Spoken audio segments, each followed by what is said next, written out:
Hello everybody, hello, welcome to Torah Tech Tips live on Facebook.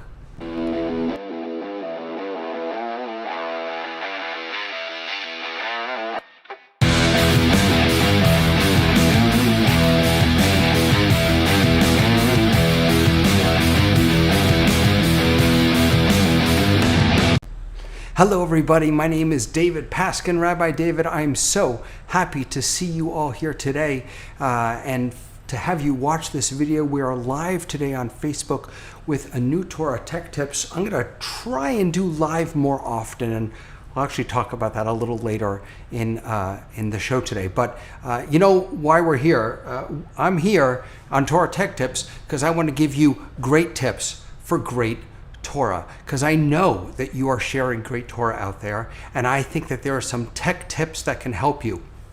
So the theme today is the 10 commandments of sharing Torah online.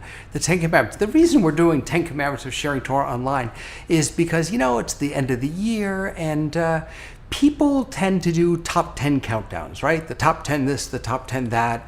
So I decided, let's do the top 10 tips about how you can best share your Torah digitally in this digital world that we live in nowadays.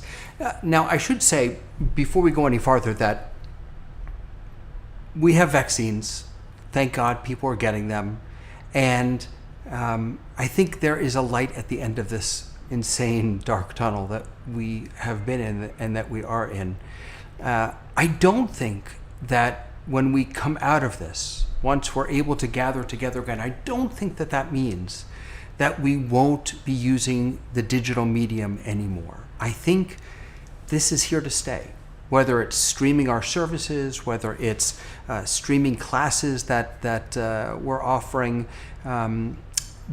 we have now become accustomed to consuming meaningful content, meaningful Torah, through our video screens. Now, hopefully that won't be the only place we consume it. Hopefully we will all come back together again. Hopefully we will be back in synagogues and shuls and temples and classrooms and parking lots and parks, wherever you get your Torah from. Hopefully we will all be back together again very, very soon. And I think this is here to stay. So we should make the best of it. We should make the Torah that we share the best that it can possibly be. And that's why I'm here. I wanted to share with you my top 10 Torah tech tips in honor of the new year. My name, if you don't know, is Rabbi David, right down there, Rabbi David. And I'm really happy to have you all here. So let's jump into it, okay? Number 10, drum roll, please. Wait, we need a drum roll. Drum roll, please. Number 10. Learn from others. Yeah, learn from others. We Jews, we are always learning. We're always learning. And we know from our sacred texts that we can sometimes learn the most from our students. And I have to tell you that I have learned so much over the past 6-9 months. I have found myself watching more services, both Jewish and non-Jewish, more services, more classes online, and watching not just so that I can participate, but watching so that I can learn how others are doing what I want to try and do, right? How are they constructing their program, their service, their class? What different technology are they using? There are so many behind the scenes episodes available on YouTube of how such and such does this piece of teaching or offers that service. Learning about the lighting, learning about the cameras, learning about the programs that they're using, learning about how they're constructing their slide decks, if you're sharing slides. There's so much out there to learn from. And one of the amazing things over the past 9 months is how much sharing people have been doing. People have been not just putting out ideas, but putting out finished content that we can use, that we can borrow. We should always give attribution, but content that we can use, that we can learn from, that we can borrow, that we can help to enrich the Torah that we're sharing. So go out there, watch videos, watch other synagogues, watch other rabbis, other pastors, other teachers, whoever you are, other cantors. Watch other people do what you want to do and learn from them. Join Facebook groups. I use the program that I use is called eCam, and there's an amazing Facebook group, a couple of them actually, on for the eCam community. eCam is a program that I covered in one of the earlier videos. So whatever you're using, join Facebook groups and ask questions and learn from everyone that you can. All right. Are you ready? Number 9. It's not about the tech. It's about the Torah. Now, if you're not Jewish, you're not teaching Torah. Torah just means sacred teaching. All right. So whether you consider what you're teaching Torah or not, I'm calling it Torah. Right? Now, I have a confession to make. The confession is that I'm a new shiny thing kind of guy. When there's a new shiny thing, I want it. I want to play with it. I want to tinker with it. I want to use it. That's just, I don't know why, but I'm a new shiny thing kind of guy. I always want the latest tech. And what I found is that more often than not, I'll grab the newest shiny thing and it will turn out to be a bust. It won't work, or it won't be right for what I'm doing, or I didn't take the time to learn how to use it properly. A million excuses for why it ends up being a bust. But I forget sometimes that it's not about the tech. It's always about the Torah. Now we're going to talk in a moment about how tech is not a bad thing. Tech can help. But we can never lose sight of what we're really doing here, why we're all here, what our jobs are when it comes to connecting people to one another, to Torah, to God, to Judaism, to whatever faith community you come from. So, yeah, I'm going to keep trying the new shiny things. But let's all remember that it's not about the tech. It's always about the Torah. Number 8. Tech can enhance or distract from your Torah. Yeah. So I don't know right now if the drum roll and all these pop-ups right here are distracting or enhancing. I'm not really offering so much Torah as I am some tips here, but there is some technology that can really help and enhance the Torah that you're sharing, and there's technology that can really, really distract from it. Making sure that you have good audio, that you have good video, that you have engaging slides or wonderful overlays that people can see. All of that stuff is important. But sometimes it doesn't just get in the way, it actually can take away from what you're trying to offer. I'll give you one example. This is just a personal thing, and I'm actually going to talk about this next week on Torah Tech Tips. Virtual backgrounds. If you watch my first couple of videos, I had virtual backgrounds. I got a green screen down there. I had virtual backgrounds all the time. For myself, I have found that virtual backgrounds are just a huge distraction.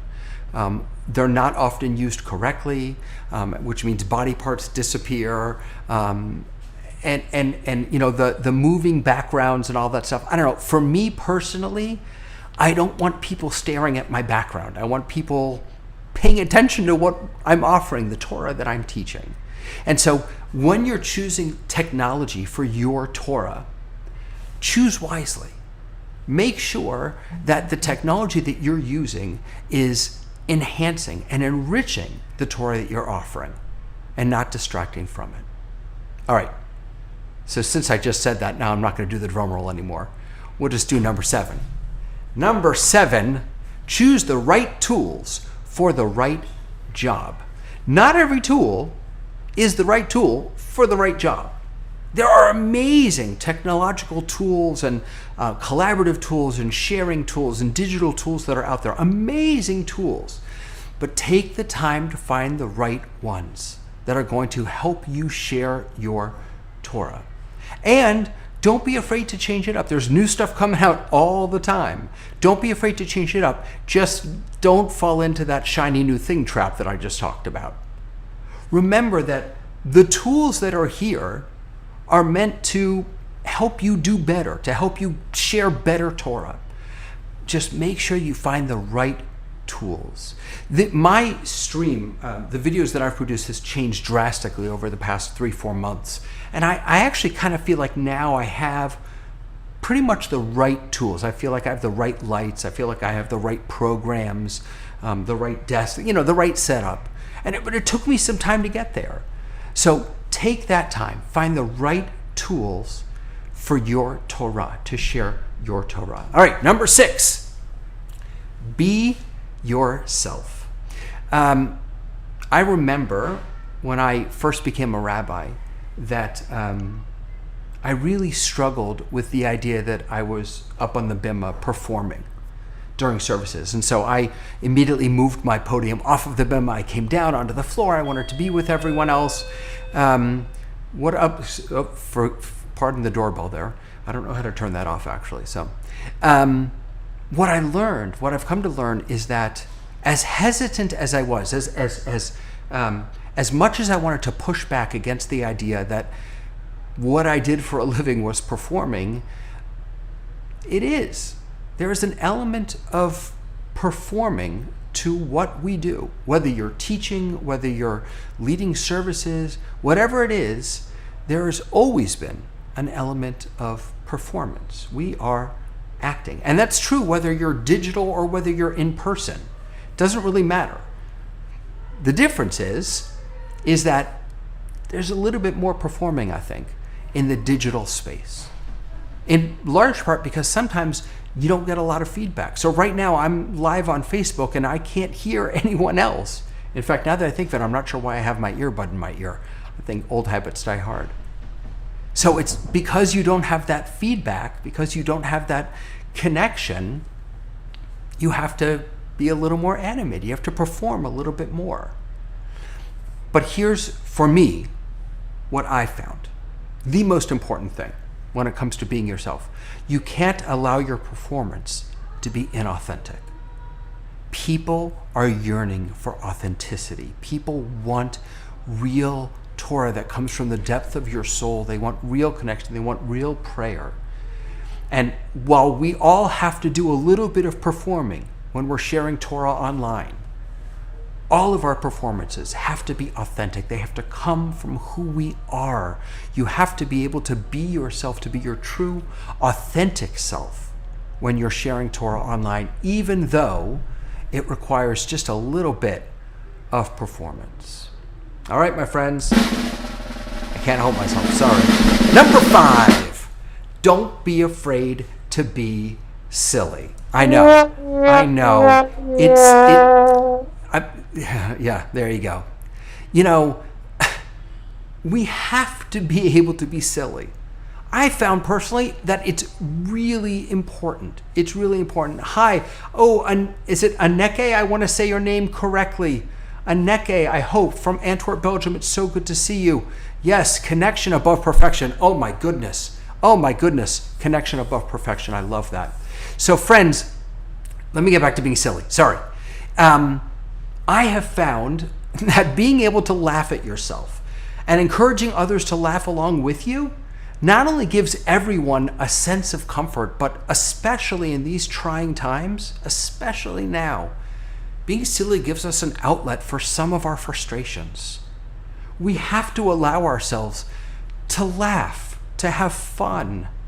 And in a moment, we're going to talk about making mistakes. I promise I'll get there, but let's laugh at those too. We need to be able to be silly. And sometimes that will mean using ridiculous noise effects. Sometimes that will mean putting silly images up. Or if you're on Zoom, maybe you want to use those, not the virtual backgrounds, what are they called? I'm forgetting what they're called.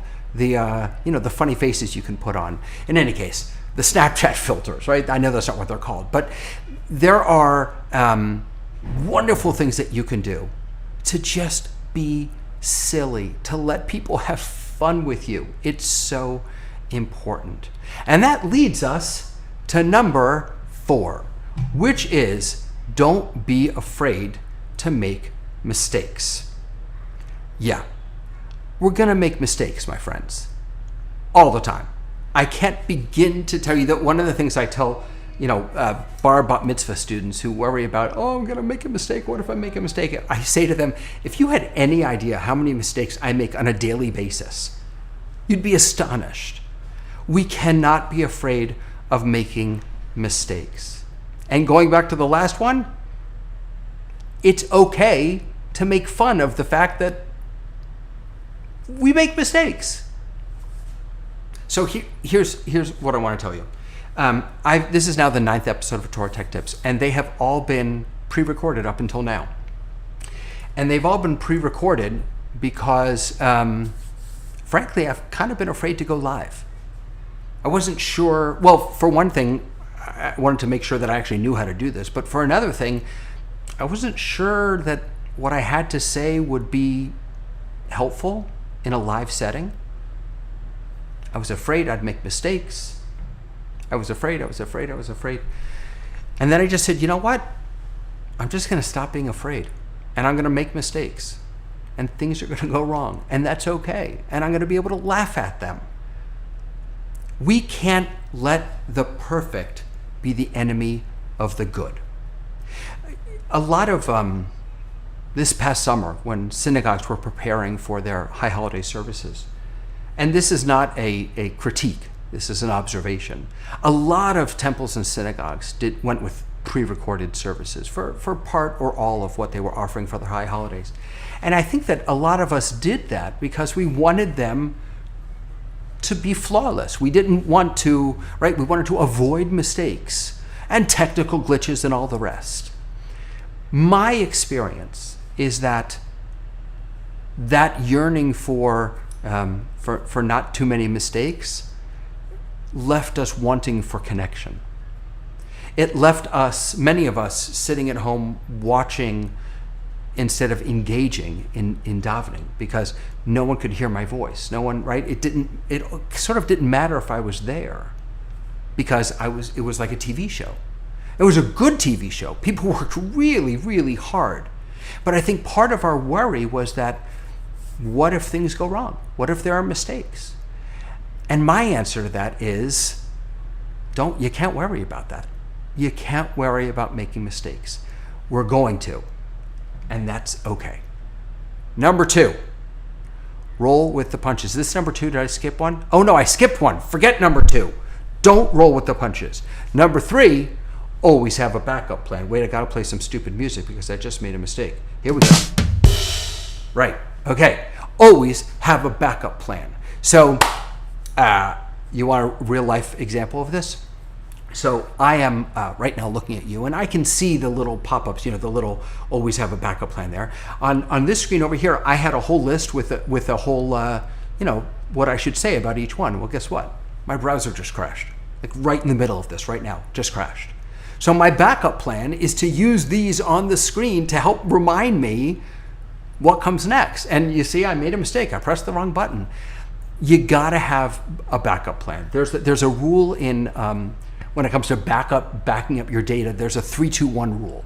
The 3-2-1 rule is you should have 3 backups of your data, your digital data, 3 backups in 2 different formats. So maybe one is in the cloud and one is on a hard drive or something like that. And then one of them should always be in the cloud. So 3 backups, 2 different types, one of which should always be in the cloud. Well, you should have at least a backup, at least one backup for whatever your plan is. So if you have some notes and you're planning on having them on your screen, maybe print them out. I probably should have done that. Maybe have a printout of them also. If Facebook is not being reliable, be ready to jump over to YouTube. Know how to let your people know that you're not able to go live on Facebook, go find me on YouTube. I've seen a number of people who've been hosting Zooms and the Zoom would lock people out. Maybe you hit your limit or something, and so you had to tell people to go to Facebook. Know how to do that stuff ahead of time. Have a backup plan. And number 2, be ready to roll with the punches. This goes back to be silly, laugh at yourself. You're gonna make mistakes. It's okay. It's okay. I was doing a bat mitzvah this past week, and I was covering, not this past weekend, sorry, the weekend before. And in the middle, we had both a couple people in the sanctuary, the immediate family, and then we were streaming. And in the middle of the service, the entire stream just shut down. Everything just quit. So we rolled with the punches. We figured it out, right? We made do with what we had. And so we in the sanctuary, we continued to talk and to learn and to celebrate together, to celebrate the bat mitzvah. We got the stream back on. We went back. You gotta roll with the punches if you're gonna do this kind of stuff, folks, because things are gonna break, things aren't gonna work, you're gonna make mistakes. You gotta be able to laugh at yourself and roll with the punches. But now, ladies and gentlemen, for the number one commandment of streaming, change and grow. Change and grow. You know, what I've been doing just on this channel, and I've only done 9 episodes of this, has changed so drastically. If you look back at the first episode, it's changed so drastically, from the lighting, from the setup, from how I'm sharing to the content that I'm sharing. It is in our DNA as people of faith to always grow, to always be changing, to always be journeying. There's a reason why the Torah doesn't end with us getting into the promised land, because there's always more journey to go, right? Miley Cyrus once said it, it's the climb. It's about the climb. It's not about the destination. So when you feel a little too comfortable with what you're sharing, change it up a little bit. One of the things that I found watching services is that I'm getting a little bored on Saturday mornings because it's the same views, the same camera views. It's the same look. It's right. It's the same thing and there is some comfort in that. I get it. There's comfort in familiarity, in tradition, of course. But let's not be afraid to always shake things up just a little bit. Just enough to keep it interesting, just enough to keep people engaged, to wanting to come back and get more. So friends, those are my top 10 commandments in honor of the new year, my top 10 commandments of sharing Torah online.